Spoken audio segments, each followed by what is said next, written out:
My name is Emily, and I am 25 years old. Yesterday marked a significant milestone in my life. I married my partner of 4 years in an intimate backyard ceremony, perfectly timed to coincide with our 4th anniversary. Though the wedding was small, its importance made postponement unthinkable. Every detail, from decorations to catering, had been carefully arranged, underscoring how impractical it would have been to reschedule. Yet, the day was bittersweet. My father, who was meant to walk me down the aisle, was absent.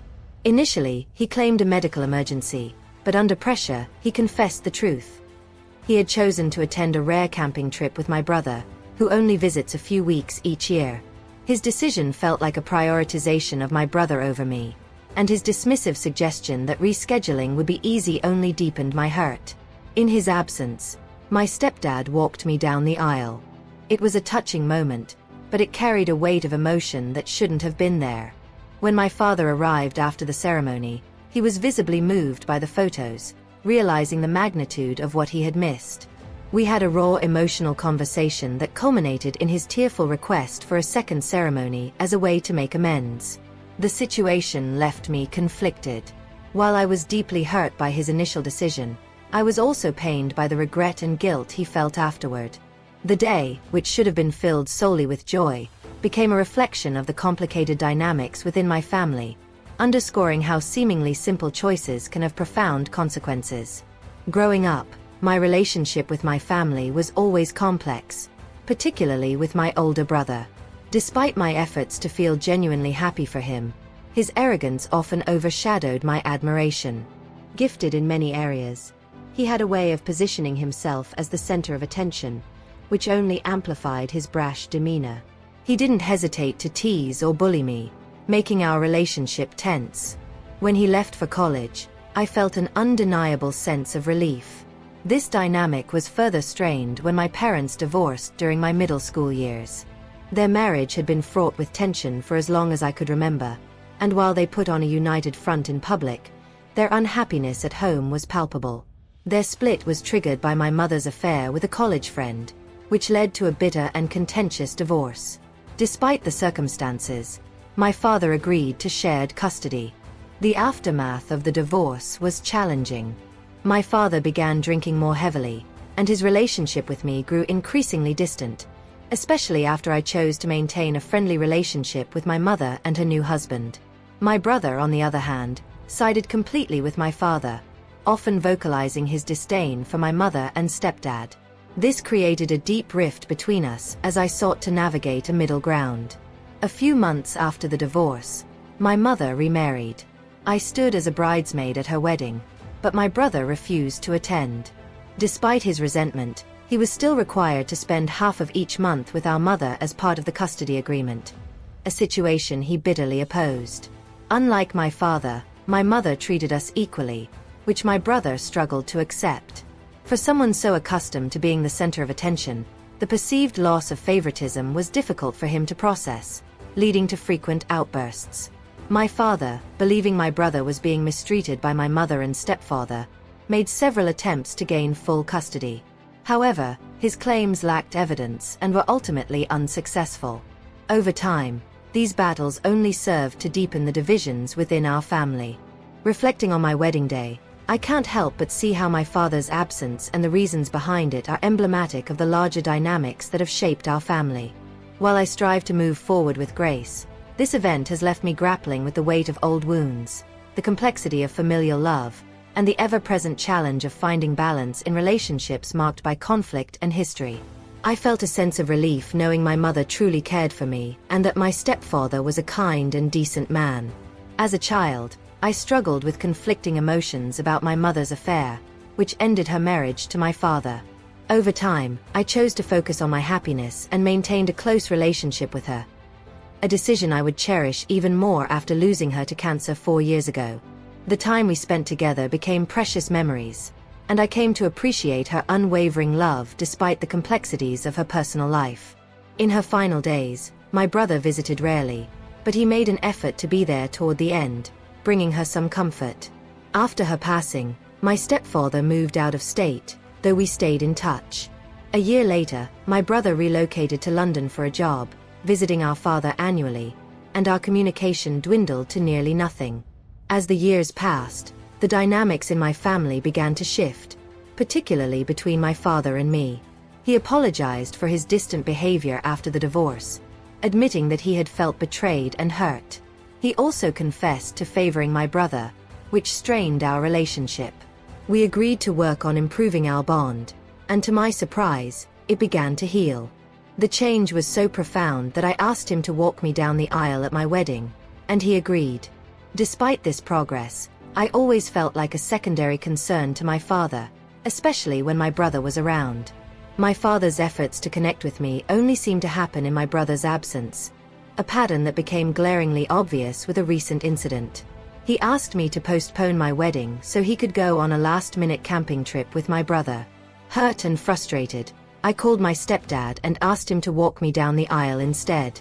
My stepdad, who had been a supportive presence during my mother's funeral, hesitated at first, aware of the tension this could cause with my father. Eventually, he agreed. As my wedding day approached, my father became increasingly distant, preoccupied with my brother's visit. On the big day, he was absent, a painful yet unsurprising reality. I held out hope he might arrive at the last minute, but that hope faded as I walked down the aisle with my stepdad by my side, a moment that was both joyful and bittersweet. Later, I sent my father a photo from the ceremony showing my stepdad escorting me. Hours passed without a response, but as the evening wound down, he unexpectedly appeared, exhausted and apologetic. He admitted he regretted not prioritizing my wedding and suggested holding a second ceremony so he could walk me down the aisle. His plea left me torn between hope for a new beginning and frustration over his thoughtlessness. As we spoke, it became clear his regret wasn't entirely about missing my wedding. It was also about being outshone by my stepdad. His desire for a second ceremony seemed driven more by pride than genuine care for me. Disappointed, I told him I wouldn't rearrange my special day for his benefit. His tears and apologies followed, but they couldn't erase the years of neglect and the hurt he caused with his choices. I stood firm, recounting the many times he had let me down, and explained why I couldn't overlook this latest betrayal.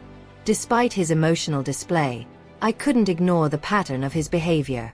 My stepdad's presence at my wedding had been one of love and support, while my father's was a history of performative affection and empty promises. Eventually, I left him outside, retreating to the peace of my home. He and my brother departed shortly after. In the time since that day, I've reflected on what happened. While part of me feels regret for the harsh words and the pain they caused, I find comfort in knowing I stood up for myself. My decision to have my stepdad walk me down the aisle wasn't just a reaction to my father's absence. It was a recognition of who had genuinely been there for me throughout my life. I've made countless excuses for my father's actions, but I've reached my limit. His behavior is inexcusable, and I no longer feel obligated to forgive him. It's painful to confront the truth about someone you love, but everyone has their breaking point. For years, I endured his neglect silently, hiding the tears he caused. Now, I'm finally prioritizing my own well-being, even if it means leaving him behind. I've made the difficult but necessary decision to cut off contact with my father for now. A choice I feel justified in making. My husband supports me fully, though he made it clear he wanted this decision to be entirely my own.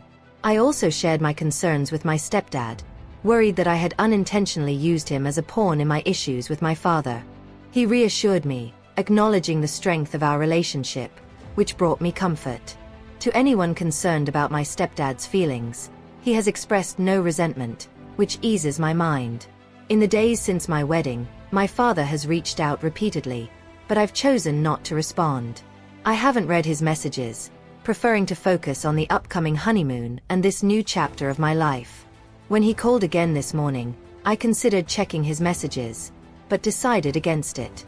I didn't want his words to disrupt the peace I'm trying to build as I embark on this special journey with my husband. Eventually, curiosity got the better of me, and I reviewed the messages. They were heartfelt and apologetic, each conveying his regret for failing as a father. He admitted he had favored my brother over the years and acknowledged the validity of my grievances. He expressed a desperate desire to mend our relationship, calling me his only remaining biological child and pleading for forgiveness.